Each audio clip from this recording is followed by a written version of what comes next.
Nehemiah chapter 10. Now those who placed their seal on the document were Nehemiah the governor, the son of Hakaliah, and Zedekiah, Sariah, Azariah, Jeremiah, Pashur, Amariah, Malchijah, Hattush,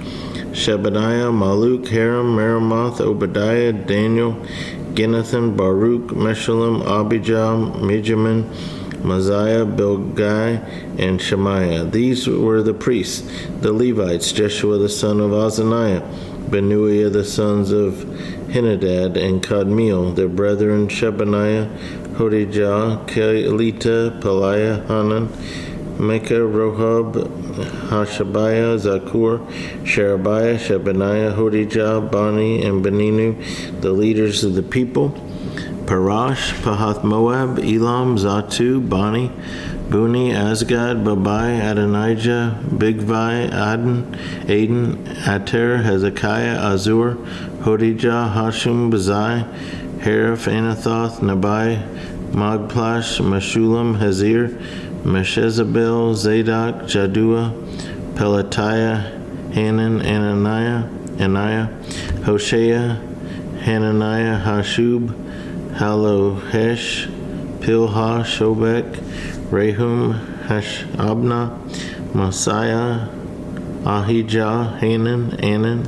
Maluk, Haram, and Bana.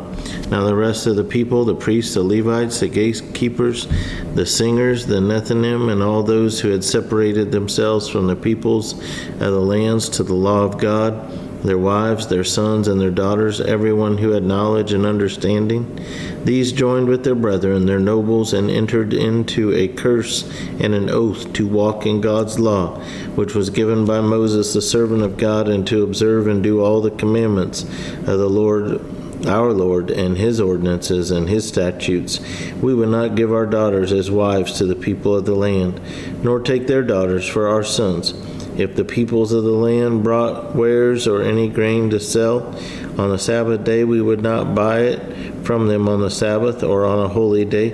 and we would forego the 7th year's produce and the exacting of every debt. Also, we made ordinances for ourselves to exact from ourselves yearly 1/3 of a shekel for the service of the house of our God, for the showbread, for the regular grain offering, for the regular burnt offering of the Sabbaths, the new moons, and the set feasts, for the holy things, for the sin offerings, to make atonement for Israel and all the work of the house of our God. We cast lots among the priests, the Levites, and the people for bringing the wood offering into the house of our God, according to our fathers' houses, at the appointed times year by year, to burn on the altar of the Lord our God, as it is written in the law. And we made ordinances to bring the first fruits of our ground and the first fruits of all the fruit of all trees year by year to the house of the Lord, to bring the firstborn of our sons and our cattle, as it is written in the law, and the firstborn of our herds and our flocks to the house of our God, to the priests who minister in the house of our God, to bring the first fruits of our dough, our offerings, the fruit from all kinds of trees, the new wine and oil to the priests, to the storerooms of the house of our God, and to bring the tithes of our land to the Levites, for the Levites should receive the tithes in all our farming communities. And the priest, the descendant of Aaron, shall be with the Levites when the Levites receive tithes, and the Levites shall bring up 1/10 of the tithes to the house of our God, to the rooms of the storehouse.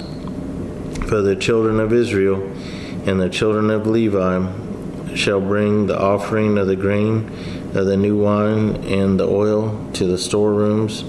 where the articles of the sanctuary are, where the priests who minister and the gatekeepers and the singers are,